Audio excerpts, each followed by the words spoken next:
Okay, guys. So this is it. We are starting a podcast. A few friends interested in football, starting football, following a passion. Welcome to FFP, the thing we hate. Myself being a Chelsea fan, we hate FFP football fan podcast, and this is our first episode. I'll introduce my co-hosts and co-founders of this podcast. First, we have Aparnesh. Aparnesh, please introduce yourself. Hello everyone. Yeah. This I'm a Chelsea fan. I've been following Chelsea since 2011, and like I said, we all hate FFP. Great, great. Okay, next, without a jersey is Yash. Yash, please introduce yourself. Thank you so much for having me, guys. This is exciting. Finally, the thing that I talk the most about in random groups on WhatsApp can be taken to one common platform and people can actually hear me. So, thank you so much. This is Yash this side, a Manchester City supporter, a football supporter first, following football since 2008, playing football since 2008. Uh, yeah, and we'll see where this podcast goes. Hope you guys like our content. Yeah, thank you so much, Yash. Yash is also going to watch the Euros live. So that is something Yes. we don't have. What we don't have, Aparnesh, is the kind of money that Manchester City don't have. So Yash obviously can go to watch it. Oil money wins. When you have 115 charges, you can do anything you want. We'll get to that Guys, later. yes.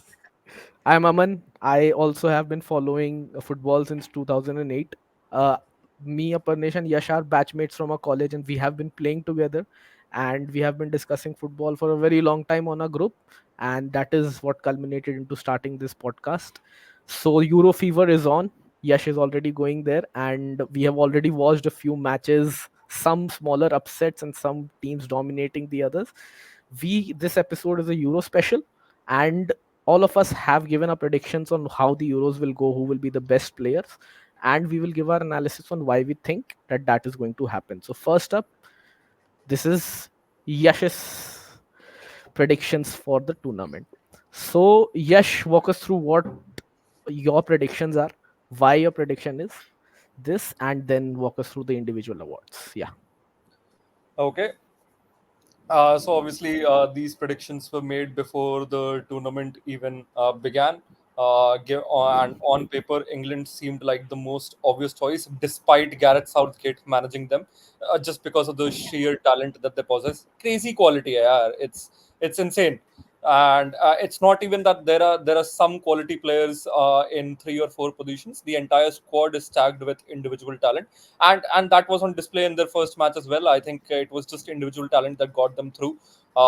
Not anything related to tactics, even though Southgate started well. But we'll delve on that later. So England, but I'll walk you through my thought process and uh, how the top four was made. So for me, England and France respectively qualified from one pot, and Spain and Portugal from the other.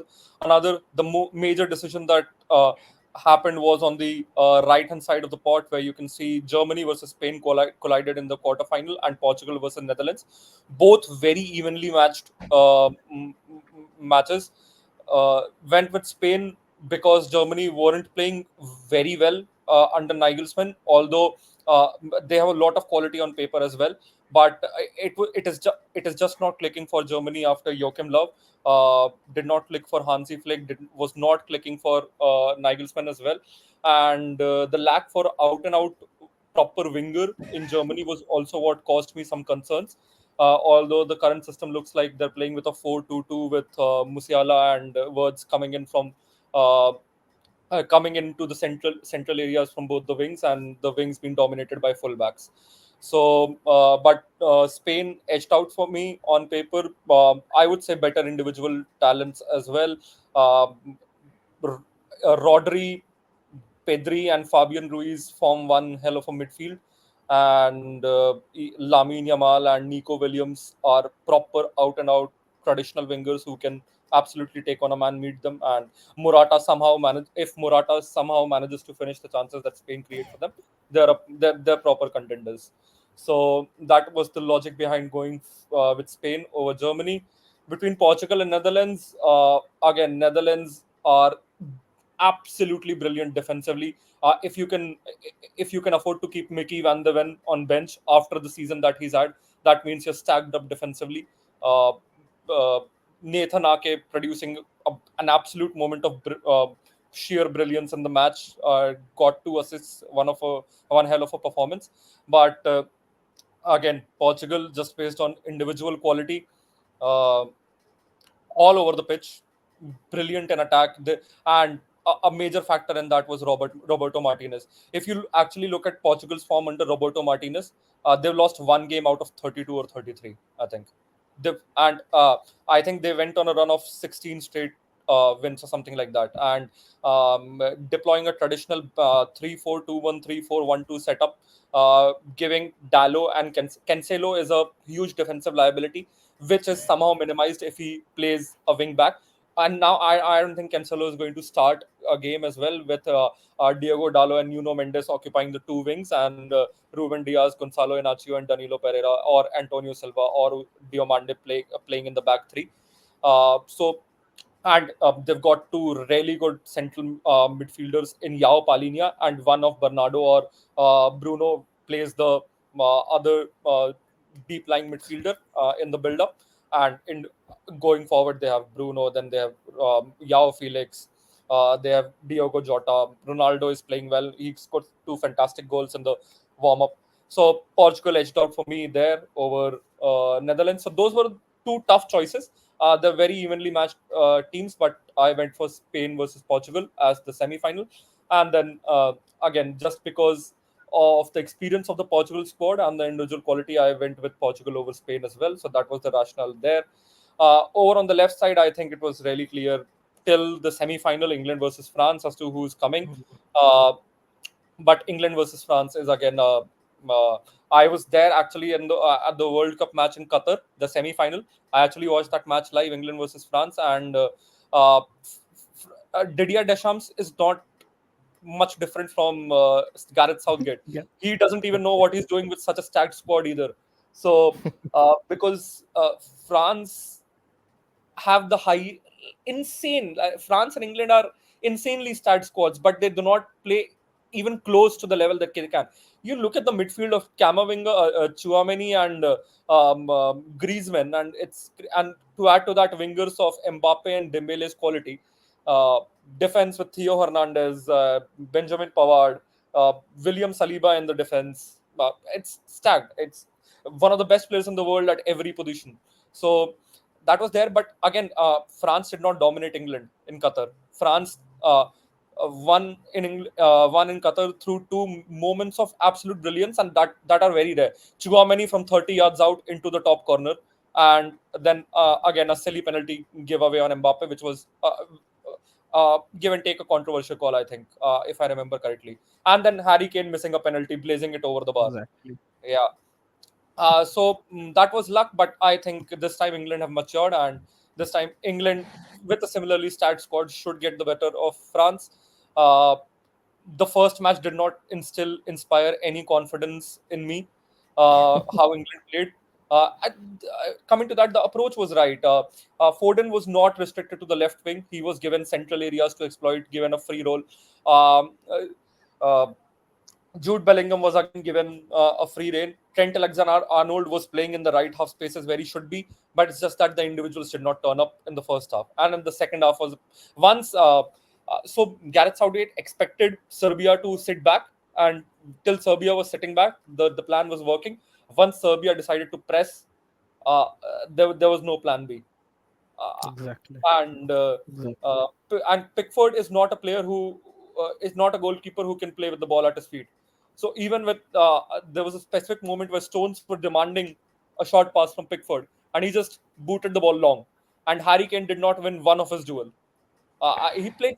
He had 2, 3 good touches in the second half, but he did not win any duel to retain the ball. So No plan B, but yeah, still back England over individual quality to at least make it to the semi-finals, if not more. And if they click, if the players find their feet and the players start playing to their ability, I think just basis on individual quality, England should win this Euros.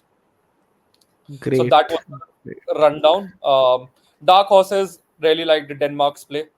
That was uh, proper. You could say you were watching a well-drilled Premier League team who has been under a coach for 2 3 years. I know you guys Exactly. won't relate.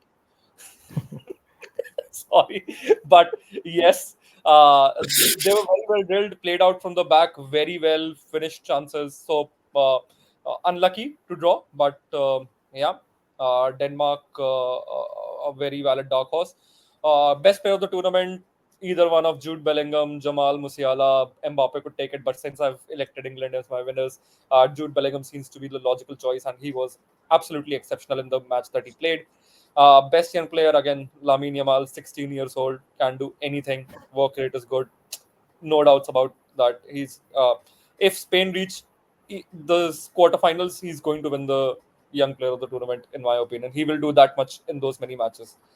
And best goalkeeper again, doubtful between Neuer, Verbruggen, and Magnan. Verbruggen is a underrated choice, but he's a very good goalkeeper. Again, great scouting by Brighton, and now he's starting in Netherlands over Sillissen and even the Dortmund goalkeeper Gregor Kobel uh, uh, and Justin Below was a previous number one, which again he's benched. So uh, Verbruggen is a candidate as well if Netherlands play well, but going with experience and given France's mm, chances to win the tournament, Mike Magnan. Got it. Got it. Great, great analysis. Yeah, Yash.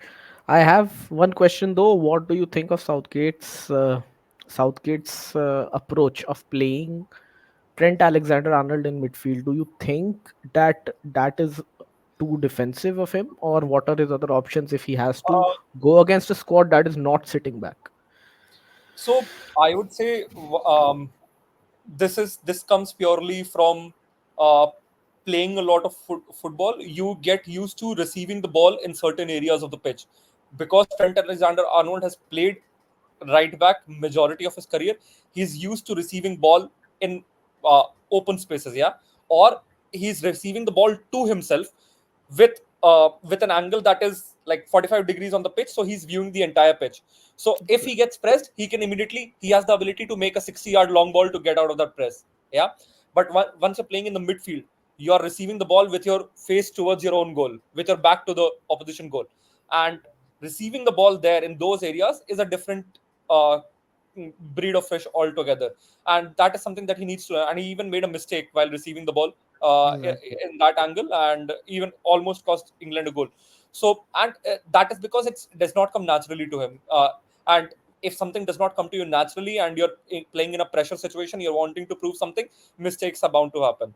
So, I loved the idea of Trent Alexander-Arnold in midfield, especially given where he started, because he had when England were dominating the ball, he was in that half space on the right hand side, from where he is deadly with the ball at his feet.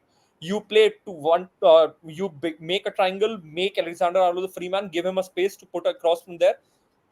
Bellingham and Kane inside the box, a proper XG chance is created. That's how good his delivery is. But if England is not going to have possession, if England is being pressed and Alexander Arnold is receiving balls with his back to the goal, it's a dangerous strategy. In that regards, I feel Kobe Manu, who's a proper DM, who can receive the ball in pressure situations, circulate the ball better, or even Conor Gallagher is a better choice than Trent Alexander-Arnold. But depends on how Southgate is seeing the game, seeing how the game is going to be played. But England, with all the talent, should dominate the ball, and I think Alexander-Arnold should be given one more try there before deciding what to do.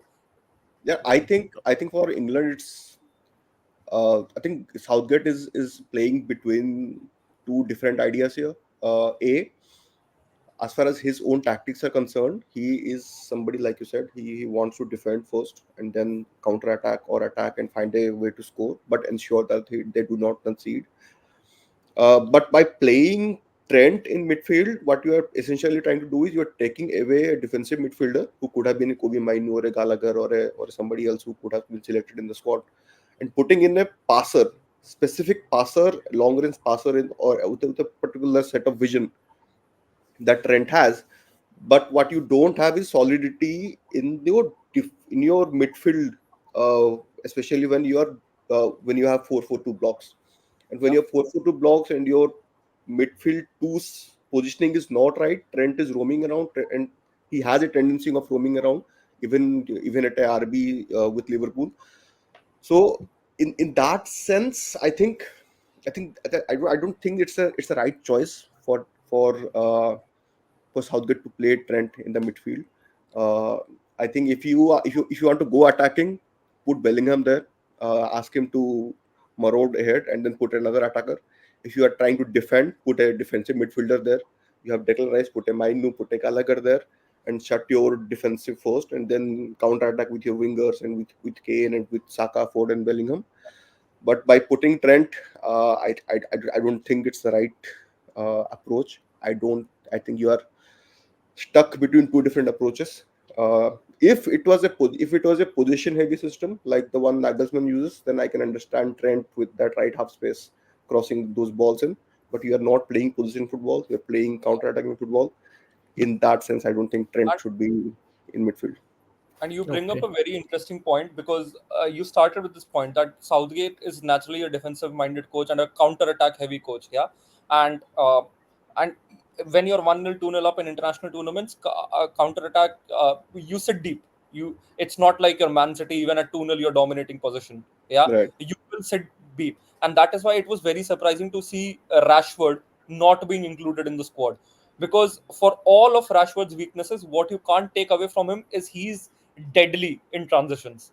You, if you're defending a 1-0 lead in the 80th minute, you bring Rashford on, you put in a long ball, he will chase it, and he will more often than not win that race.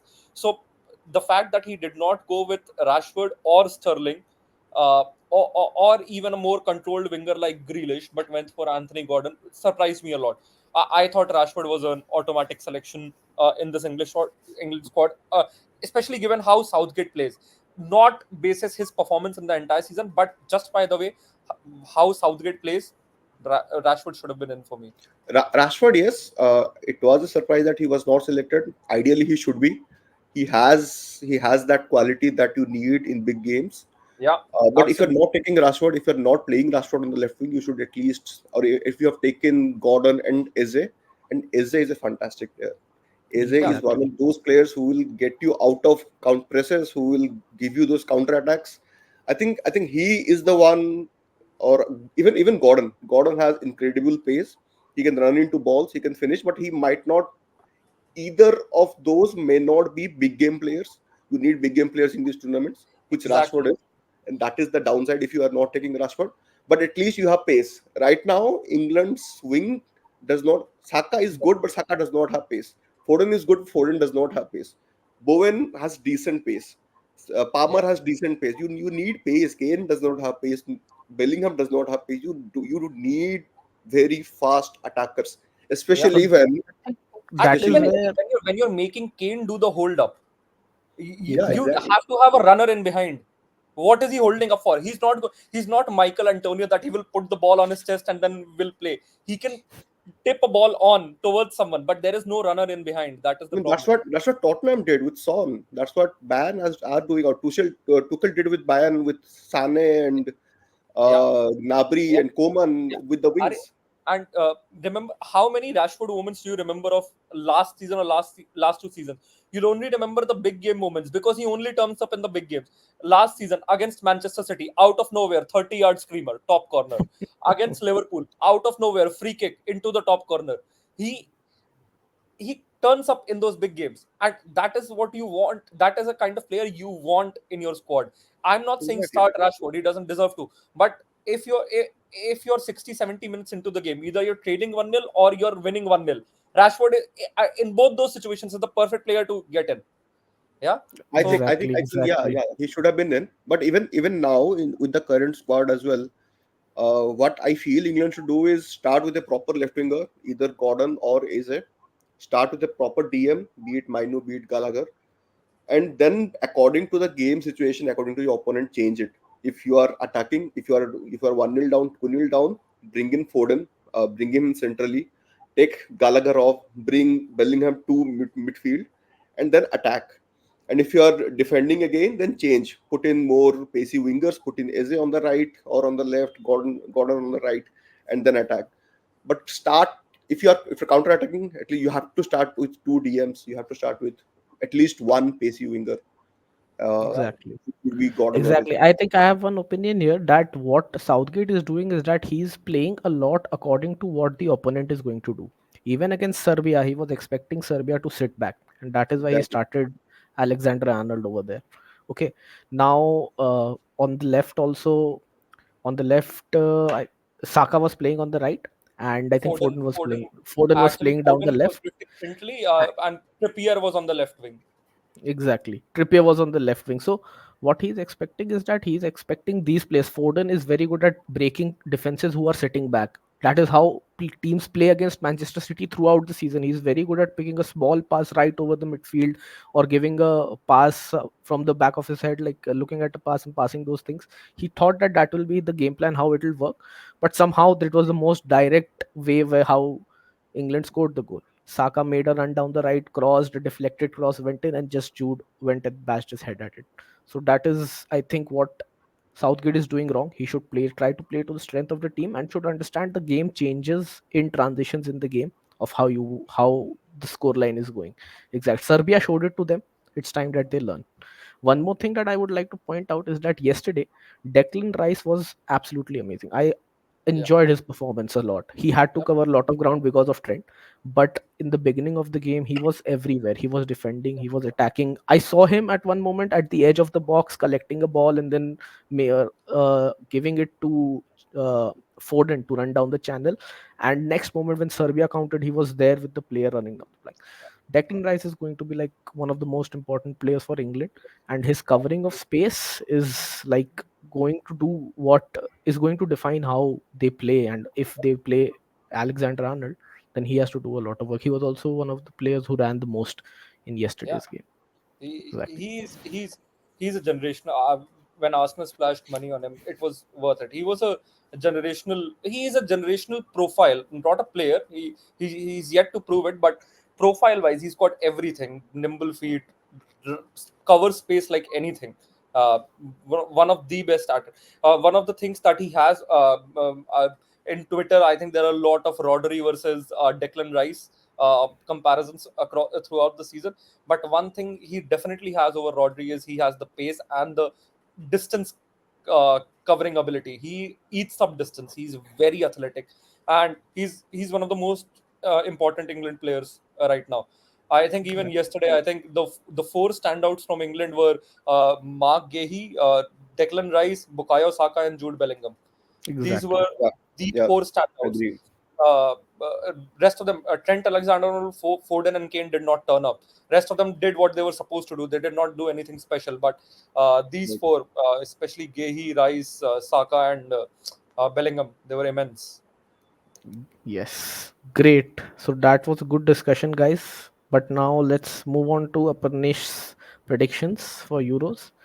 Aparnish, take it away. You're taking yeah, Italy to the final. Go ahead. yeah. I predicted a France win with a France versus Italy final. Yeah. England and Portugal, the other two semi-finalists. I feel these four teams are extremely strong, along with Germany. It's just that Germany has too many young players in attack, and that in big games they might just feel the pressure, home pressure, and falter.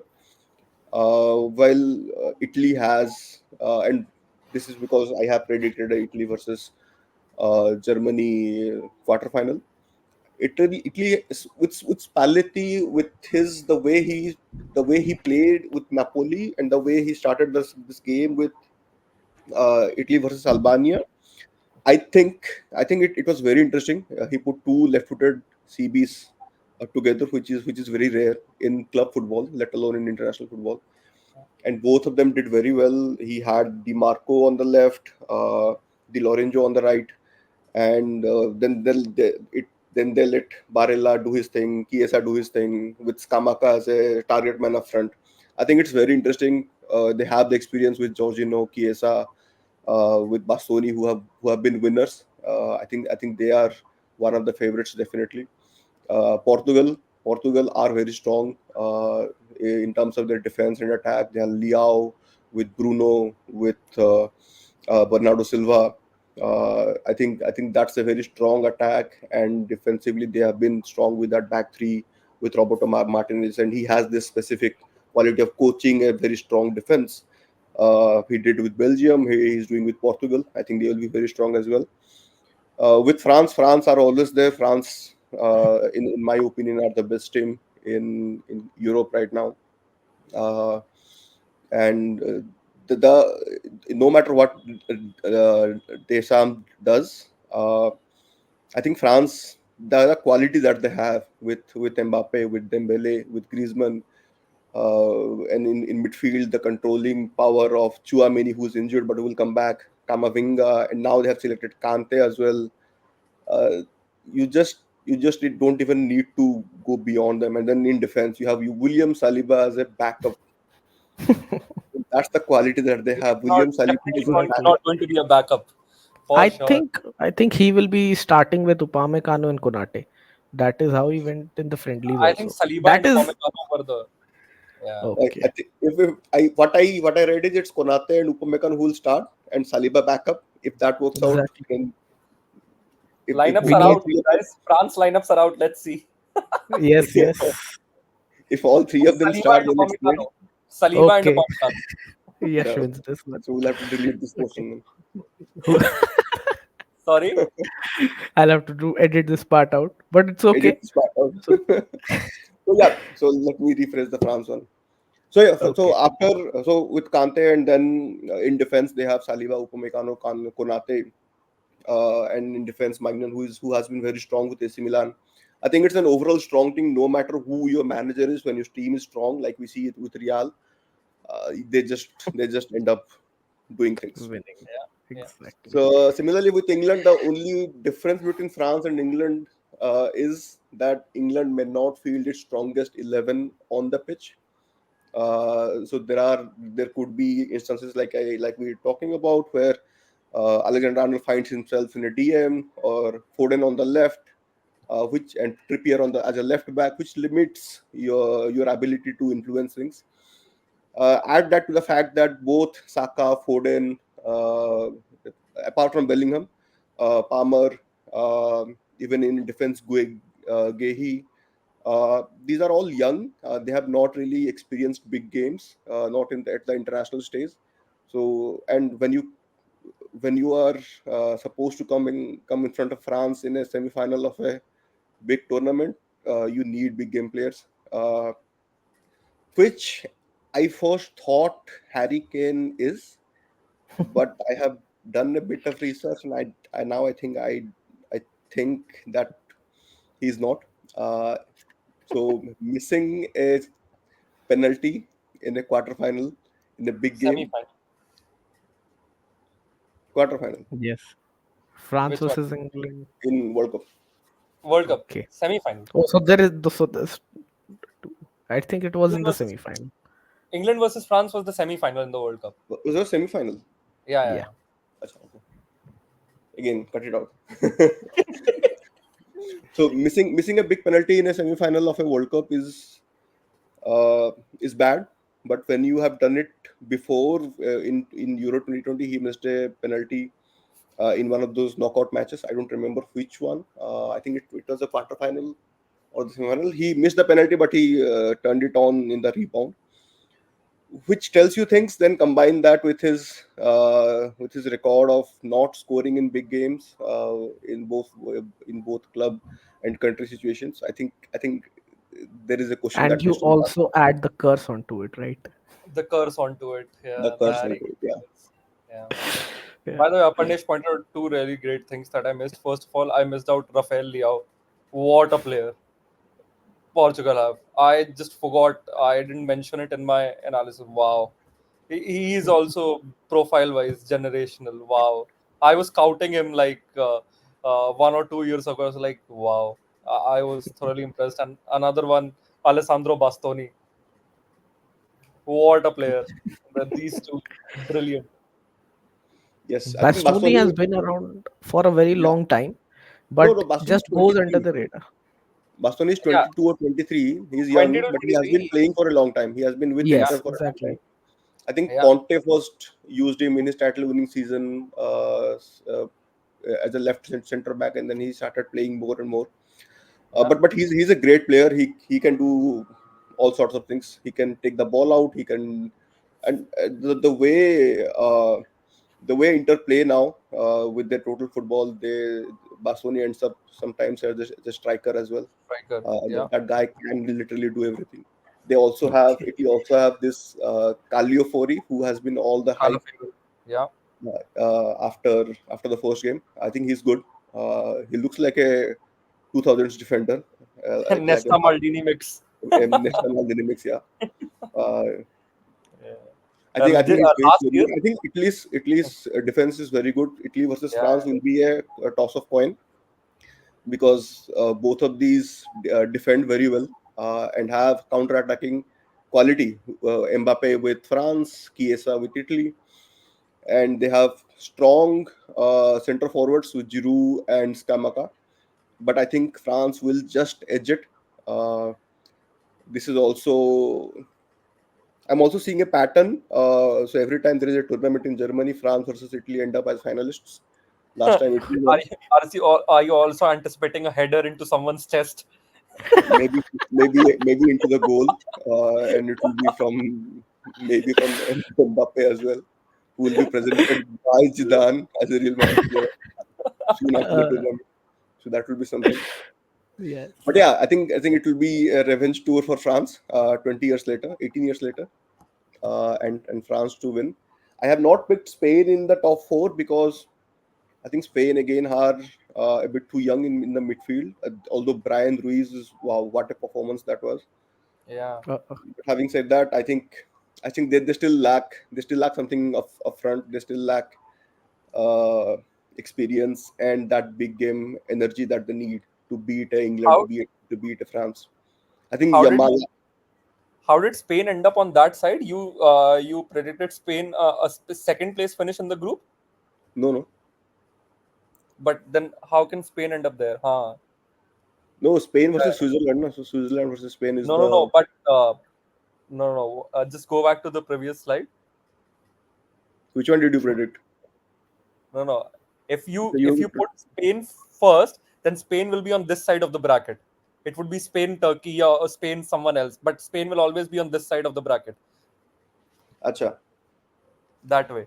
So Then I probably predicted Spain to be second. Then I'm not sure. yeah, Okay. okay, cool. But yeah, so this is what I think. France to win, Italy runner up. I think dark horses, or this is before the tournament started. So Ukraine and Serbia. Ukraine did not prove to be today. Serbia are still, uh, let's say, half decent. Let's move on from dark horses. Player of the tournament, there is no doubt. I think Mbappe will be the player of the tournament if France win. Uh, that's how the marketing machine works. Best young player, Yes. Musiala, uh, because bec- because it's a German hosted tournament. Germany has to win something, so they will end up with the best young player award and the best goalkeeper. Magnon, because I think France has an easy group. I picked between Magnon and Pickford. Both of them have easy groups, relatively easy groups, and the route to the semi-final is also relatively easy for them. Which is why it was a toss-up between those two, but I went for Magnon. Uh, just because I think England might end up making silly mistakes with their young, uh, not young duo, but uh, both Stones and Gehi do not have a lot of experience as a partnering with each other. That maybe Stones had with Maguire before, so that might hinder something, but we'll see. So, but anyway, I've gone for Magnan. Got it. Got it. Most of it looks fine. Uh, Belgium, though, they don't It looks like they might not be here against Serbia. They They lost they 1-0. Another exactly. Romelu Yeah, I Lukaku feel I feel plus. every time Belgium needs Lukaku to score, he just does not. Or if he scores, it's offside. Happened twice today. Every time any team which Lukaku plays in wants Lukaku to score, he either does Then, not, or he stands in the way and blocks a goal for his own team. Unless that team is managed by Antonio Conte. no, there's a theory going around that Lukaku and Morata are nothing but money laundering schemes. Rich clubs. Every 3 years they get transferred for 40 million plus and never perform, I but think it was always fail upwards.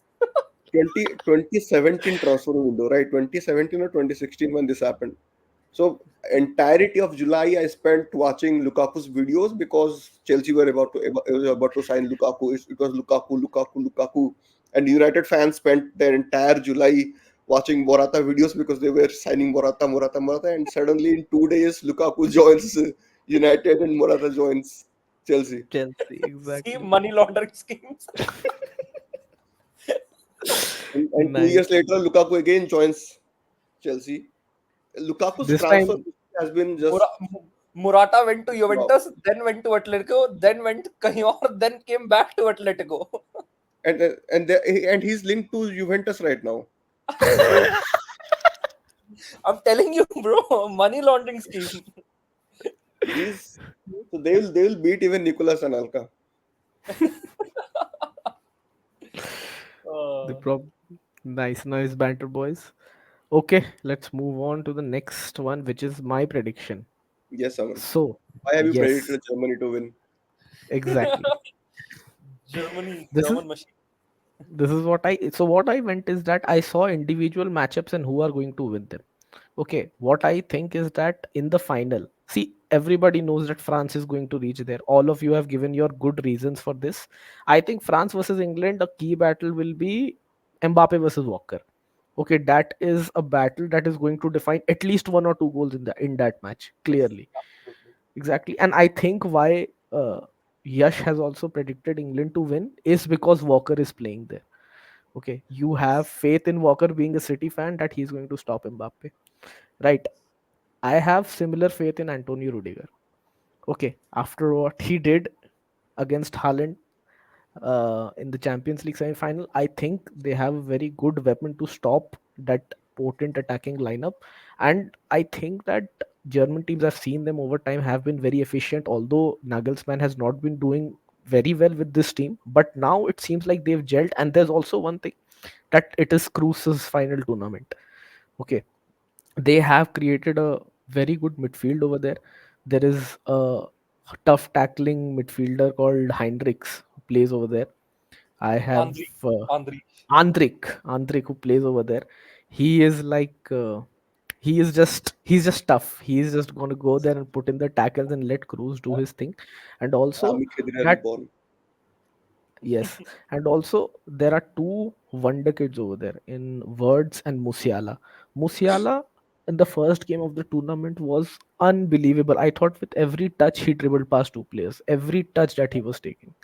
That guy, he's definitely Ballon d'Or contender in the future.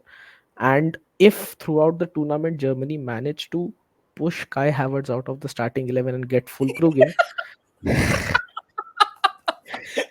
I I really believe that the finishing over there can improve. Although Kai Havertz, this is the first time and the only time I'll be saying it that Kai Havertz played very well. He also got a goal and assist. But Good thing that this is being recorded. Oh, but if he would have reached there, if there would have been Fulkrug there, they would have definitely gotten goals. Fulkrug, although people say that that big game mentality is not there, Fulkrug has played in Champions League final also, and he almost, I think he almost scored a goal. It was So that flagged that off Champions for League offside. final was all Real Madrid dark magic. It has nothing to do with Fulkrug. Fulkrug is a big Exactly, game player because he scored against PSG in a big semi-final. So I believe that he exactly. is. Nobody I can think score against Real with a dark magic like Ancelotti and this. yeah, yeah. And his you make a hydro trick. compelling point. Germany's team, Andrich had a brilliant season with Leverkusen. Andrich and Exactly. Cruz as a midfield double, and Gundogan is almost playing as a second striker, ahead of Words and Musiala, with Havertz. So it's almost like a 4-2-2-2, where the three blocks of two are Andrich and Cruz, then Words and Musiala, and then Gundogan and Havertz, or Gundogan and Fulkrug. Yeah, and fullbacks push up, and Andrich covers one wing, someone else covers the other. It was a very decent shape and performance, but uh, the, the thing is, neither Mittelstadt nor Kimmich are good 1v1 defenders. Rudiger is, Ta is a very good CB, but they don't have good fullbacks, and that is my point of concern when they come up some with against someone like France, who has world beaters on both the wings, Dembele or Coman in one wing, Mbappe in another, or even with someone like England, who have Saka on one wing. It's that is the only point where I think Germany can be exploited. But if Germany decide to dominate the ball, it's a different game altogether. Exactly. I think Aman, you're right in terms of the fact that Germany is probably the only team which has the right, not the right, even the perfect balance between squad quality, squad built, and the manager, and the And way also the manager. experience in youth. And also experience in Exactly. youth. Players Experience in youth like plus Neuer, you have, Rudiger, and Cruz are in in like the core of the team. They are playing the midfield, and you know and then that you have your Neuers, you middle. have your Mullers, Yeah. combined Exactly. with Muller is Kimmich, also Musiala, And space, vision, Gundogan is a proper Gundogan. Gundogan. good Exactly. title running Gundogan. If title running Gundogan arrives, then Yes, he's a different gravy. Do you Gundogan remember Arnold. that Havertz assist, जो Havertz को बिना बात के मिला for assisting Musiala, but the pass from Gundogan to Havertz, it split four people. What a ball! What a ball! And just before playing that ball, that flick touch to create the space, and then one touch ball. Oof! Gundogan is magic. Yeah, Exactly. But They've got that very strong core and a set of players who want to win that Euro title. It's yeah, at their home. And if you reach the final, there will be a different fire inside them. They know that they're yeah, close to the yeah. trophy. A home yeah. team in the final, it is going to be, and everyone is going to be pumped. So that's why I picked Germany over here. Germany versus Netherlands. I again think that Germany will pip this because Netherlands, the way you said, Yash, don't have very exciting wingers. I think Malin is the winger who starts for them, right? So I think that his although he has pace, but his like he doesn't even start for Dortmund nowadays. And Yeah, no, not even that.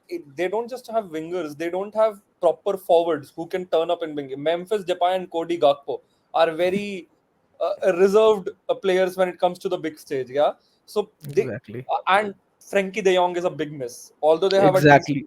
Frankie De That Jong is a was a very important thing Not for only all Netherlands. of that, they also have Koeman as a manager, and it's yeah. Koeman. So And I don't. Koeman as a Yeah, he's not yes, somebody who maximizes his squad. He's not somebody who So maximizes not a very his tactical manager, rotation. more of a yeah, man manager, I think. I Not, think not even that. Netherlands have been blessed with the best. So for the two right fullback options, Netherlands have Denzel Dumfries, who's brilliant, and in substitute they have Jeremy Frimpong, who had a Exactly. phenomenal season with Leverkusen. In left back, they have Nathan Ake and Mickey Van de Ven. And Okay, they have Jan Matson also. Ian They Madsen have also. like that is the kind of midfield. I think if they play most of their defenders even as wingers, that team is going to be a better team than the actual midfielders. Right. That is Seriously, the kind of quality they have in their defense line. It is going to be very difficult to break down Netherlands. It looks like that right now, at least on paper. But yeah. I'm taking Germany to pip this. Spain versus Germany was really difficult for me. Uh, but again, this was done at the beginning of the tournament, and I didn't think that Spain would have that. I don't think that the midfield of Rodri, Ruiz, and Pedri. I have Rodri again ran the game yesterday like he did when Rodri was playing for Spain yesterday. It was looking like Busquets was playing over there. He was just touch. He was one touching the ball out of space, passing it somewhere or the other. You think that. finally someone is going to tackle and take it away from him. There's no chance. Rodri is just amazing. I also think Rodri should have won the player of the year, Premier League player of Yep, the year this season. absolutely, absolutely. 100%. There was I no. was just having a conversation yesterday with someone, and he asked me whether I'm okay with Phil Foden winning it over Cole Palmer or something. I'm like, all this is okay, but the fact that Rodri wasn't even nominated, whereas Rodri should have probably won it.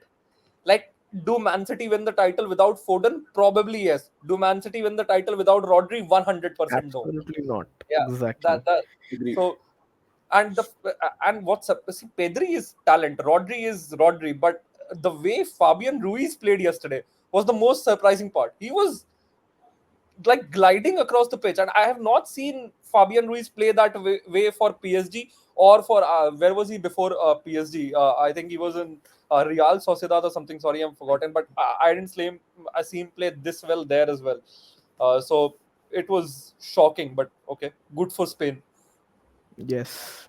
So this one was a tough, and the rest of the matches actually just picked themselves. I also had Belgium going through as group toppers. No, not as second in the group, and Ukraine and Italy over here. Why one big upset over here was Ukraine winning over Italy. But I just thought I also have a little bit bias for Ukraine because Mudrik really plays well for Ukraine, and he doesn't play at all for Chelsea. I had that, How but how now have I you ended up realized that he how have you ended now up supporting Mudrich but never supported Howard? Howard because Mudrik, literally good more than Mudrich ever has done so far. I just think Mudrik at least pushes the ball forward. Okay, it's not like he looks forward. He shoots like he's tried so many shots playing for Chelsea this season, and at least out of 50% of the shots are world class clearances. Okay, he literally clears the ball, but still I think he's a better player because he doesn't at least passes it back in any position of like danger. So that is there. Yeah. So yeah, this is my prediction. I am going for the home team to win this season. Germany, mix of experience and youth. Let's see what happens. Although I am support from inside me, I'm supporting England. I'm an England supporter because of the players, because of Cole, Gallagher. But I think Germany is going to take this one. Yeah, coming I down. predicted France to win, but I'm supporting Germany because uh, because I like the way they play. I like Nagelsmann a lot, and Okay. I like Musiala. I like Widge. So If uh, you are a football fan, I think watching these young talent, Musiala definitely. I haven't seen that guy have one hitter because he does nothing. He plays, he dribbles, he falls down, he gets up and he plays. He's not like Sterling that he's trying to fall down every moment. A small guy blows a gush of air near him. He doesn't do all that. He just plays his game, looks forward, and it's that one is of those there. things. Every time you buy a drink water or buy a Bakayoko instead of giving a Chaloba a chance, a Yeah, Musiala will leave you at 16 and join Bayern Munich. yeah, Exactly. very well said. Exactly. Uh, Exactly. even I think Chalobah was really good for Chelsea this second half of the season. Yeah, in the end, Trevor and again, Chalobah, yes. Trevor We Chalobah. Yeah, haven't I was talking we about didn't Nathaniel lose a Chalaba, game. his brother. you talking about Nathaniel Chalobah? Okay, okay. Okay. But But it's okay. even if now, I remember Trevor Chalobah's debut so vividly well because he came on, played 20 minutes, and then the next match he started, he scored a 30-yard screamer. Yes, exactly. And I was like, We all remember that. where has Tuchel brought this guy from? And he had such a good start, and then he just disappeared under Lampard. And then no manager has backed him. So it will be really sad to see if Maresca does not back him as well because he's a good profile. I think he's the best defender we have right now. As now that Thiago Thiago Silva Silva left. has left, Chalobah is the best defender we have. Dizasi, Badiashile, even Colville. Colville is good, but Colville also lacks a little bit of calmness, composure in the box. I'm And very Fofana, we Chalobah, are yet disappointed to by see. Fofana Chalobah yet is to see, good. but I'm very Yet to see. disappointed in how Badiashile has turned out. Yeah, he's been so bad. He like so bad. Post injury, when he started, he was like a rock. He was a confirmed partnership with Thiago Silva. But returning post injury, every game he makes one or two goal conceding errors. There's I'm something just I don't curious know about why. one thing. I remember that Rudiger being absolutely shit with Lampard. So I remember Lampard bringing him on in a game against Sheffield United away, where he gave away a goal, did a very bad clearance and considered another one. So, and then suddenly 2 months later, Tuchel arrives and Rudiger is the best defender in the world.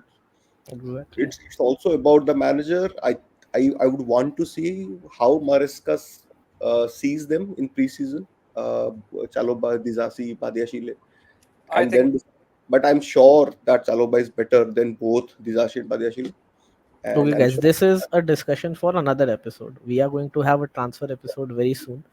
you started Yes, for Canada. yes. I'll just complete my predictions. The best player of the tournament, Mbappe. Best young player. I think this will be Word's breakout. Breakout. Yeah, It Tournament. has already been his breakout season. He was the best player at Leverkusen, in my opinion. Okay, but I think this time he's going to win this year also.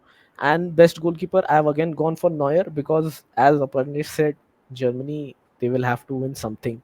Two of the players are actually going. Two of their legends might actually have the last international tournament of their careers, Neuer and Cruz. So I think they are going to honor him. And with my prediction of Germany winning, this actually might be true. So yeah, that is my, yeah. These are the results of the Euro till of the games which have happened till now. Okay. Germany winning very comfortably against Scotland. Obviously, I'm surprised Scotland scored one goal also. Hungary versus Switzerland. I was expecting a I little more know. from Hungary here. Yeah, but it was not very well. Spain, like, blasting three goals in quick succession in, like, the first half, and then Fabian Ruiz dribbling his way past two players and No, shooting in but the bottom. Croatia this has is where I been disagree like, though. Yeah, I think I think yeah. Croatia nil, Spain three, flattered Spain. Yes. If you look at their XGs, it's around the same. It's almost equal. No, Croatia it's missed not a lot of equal. No, no, chances. no, no, no, no, no. Spain's XG is lesser than Croatia's XG. Spain XG is 2.01. Croatia's XG is 2.38 or something, and that is inflated because Croatia got a penalty. But still, it was not a very straightforward defensive performance. Exactly. Croatia caused a lot of problems after they went 2-0 down. Till 2-0, Croatia did nothing. After 2-0, they had to attack, and they did manage to attack. It was just unlucky that. And Spain, one thing, there are two goalkeepers in the top seven teams that will make at least one error. I can easily say. Uh, Donnarumma may have made one error already. He considered a near post, but I can see one error from Donnarumma and one error from Spain's Unai Simon. They are mistake-prone goalkeepers, and they will make an error. I'm sure they will. And Unai Simon is on the other end of the spectrum that he'll be fantastic for the entire tournament, just like Gregor Kobel. Fantastic, but he will fuck up when it matters the most. He has done it earlier. You remember Unai Simon conceding that goal, right? He kicked under the yes, ball and like from a simple Gerard Piqué back pass, it just went over his foot while he was kicking and into the goal. So, not concerned about Spain there. yes.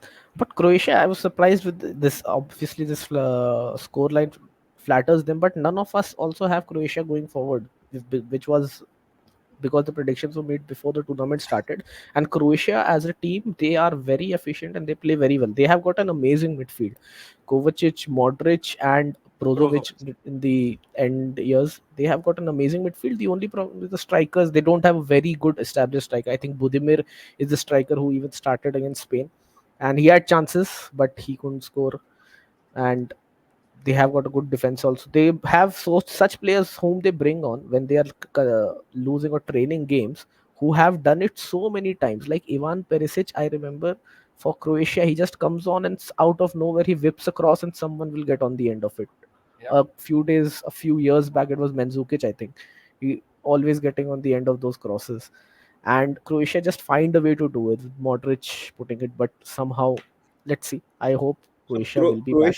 Croatia's strength has been those players: Rakitic, Mandzukic, Perisic on the left, Modric, Kovacic. But If you just look at that midfield, Brozovic, Kovacic, and Modric, please understand that Modric will probably play only 60 minutes. He In did a play 60 in a minutes. Yeah. knockout in a knockout tie with 120 minutes, because Croatia has won a lot of their games on penalties after taking the game to 120 minutes. In those games, Modric will only play 60, 70. After that, you are on your own. Perisic will only play 60, 70. After that, you are on your own. They don't have that quality replacement on the bench. Kovacic is And good. Kovacic is good in carrying the ball, but not in the final third, which is where Modric comes in. And Modric is a big game player. If you are putting him as a sub post the 60th, 70th minute, but then you have to control the first 70 minutes. So it's like that, which is why it's a bit dicey for Croatia. mostly why none of us have Croatia going forward is that when you compare it to the other teams on paper, like even if I pit Croatia against Netherlands or Spain or France or Portugal, you don't see Croatia winning that match. But You you just saw don't. Croatia winning that friendly, right? Yeah, Just that's before the tournament. yeah. No, like that. You saw Croatia win against Brazil in the World Cup on penalties. Exactly, Yeah, exactly. yeah, That's like, but it's tough. It's yeah, on paper it's difficult to predict that. If someone is predicting that, getting it right, that's fine. But it's difficult to predict that with a rational mindset. got it. Yesterday, Italy first three goals in the first 20 minutes against Albania, scoring the fastest goal of the Euros ever, by the way. With Yeah, that, you saw that that goal. blooper. Yes, I yes. saw it live. Yeah. It was a random throw in by. Random throw in. And Yeah, again, Donnarumma conceding it at his near post from a 0 degree angle. Although a tough goal to save because it was right on the roof, it was but a tough still, goal to see. It was too Donnarumma fast. is 6 feet 6. Somehow, you expect him to make that save, but still, Exactly. Exactly. But they showed good composure to come back. Nicolo Barella scored yeah, the winner, and Barella is I going to be think the this scoreline flattered very, Albania. I think this should have been 4-5. The way Italy played now, it should have been 4-5. yeah, They created a lot. They missed a few, but the keeper ended up saving a lot. Albania's keeper, I don't know what his name is, but I think it should have been 4-5. Italy attacking looks good, even with a 4-4 block. yeah. got it. Poland, Lewandowski, yeah, Lewandowski less Poland. There is no other very important player over here except Chesney losing to Netherlands. This was expected. Netherlands were expected to perform better, I think, but yeah. it's okay. They just need Wout to get Weghorst, a past the Manchester line. United legend, scoring the winner. Yeah, yes, exactly.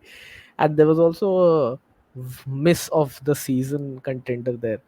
I think if you Really? saw the Netherlands match, it was uh, there's this player in midfield. I can't get his Javi name. Simmons? No, no, not Javi Simmons. He's a older player. I'll find out and I'll send you guys and I'll show the clip over here. It was a very big miss by someone in the Netherlands Is it midfield also. Wijnaldum? No, no, not Wijnaldum.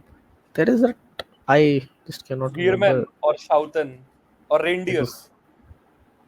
it was not by any of these guys. I'll find out. I'll let you guys know. Okay, and Slovenia, Denmark. Denmark This was was expected to surprising. win this. Denmark dominated like crazy. Matlab, they had an XG of around 2, scored only 1, dominated the position. I just have the position stats open. 70-30 dominated the position, created the chances, just didn't find the back of the net. But a good return for Christian Eriksen. At the same tournament where he suffered that heart attack to scoring in that tournament. So, yeah. Yes, yes, exactly.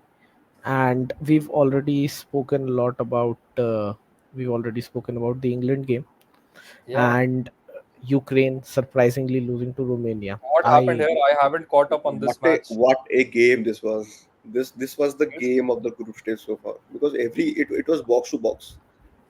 Yeah, Romania where Romania started out with 4-4 defenses, low blocks, but then the moment they scored, Ukraine attacked, they counter attacked. It was the first half until about 70-75 odd minutes. The game was perfect, and they Romania scored two bangers.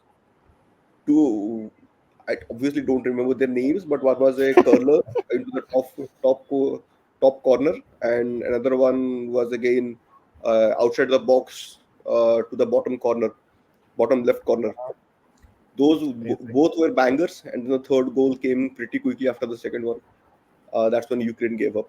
I That think was that's surprising. Exactly. easily the most surprising result of the group stage so far. Easily. Exactly.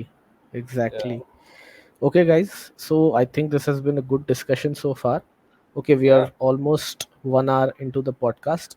I think we will close the first episode of FFP here. Okay, and the next round of Euros, let's go and watch the France match. See what happens over there. Yes. Let's see them score some goals. And we'll be back very soon with the next episode with more important and more discussions and some fun quizzes and some fun games to play too. Okay, Yeah. thank you guys. Have a nice sleep. Good night. Yeah. See you guys Bye soon. Bye guys. bye. Bye. Bye.